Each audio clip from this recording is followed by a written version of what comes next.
తిరుపతిలోని నేషనల్ సంస్కృత్ యూనివర్సిటీలో 2026-27 విద్యా సంవత్సరానికి గాను అడ్మిషన్ల ప్రక్రియ ప్రారంభమైంది.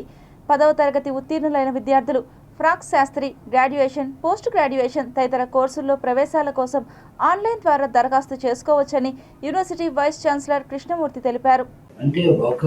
మోడర్న్ సబ్జెక్ట్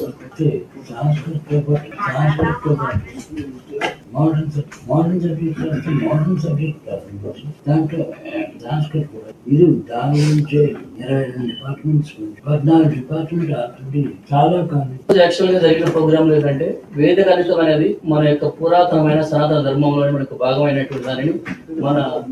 సాంస్కృతిక విద్యాపీఠం ద్వారా మన ప్రజలందరికీ దగ్గర చేరవేయడానికి పిల్లలు సమ్మర్ లో వేసవి కాలంలో చాలా టయాన్ని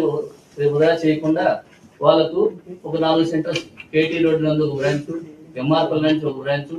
బైరాపేట ఒక బ్రాంచ్, రంగంపేట నందు మారుమూల ప్రాంత ప్రజలందరికీ కూడా అందుబాటులో ఉండే విధంగా వేద గణితము, అబాకస్ ఇలాంటి ప్రోగ్రామ్స్ మనకి ఏంటంటే మనకు భగవద్గీత శ్లోకాలు, ఆ తర్వాత శ్రీనివాస రామానుజం హిస్టరీ ఇలాంటి మనకి ఏంటంటే మన యొక్క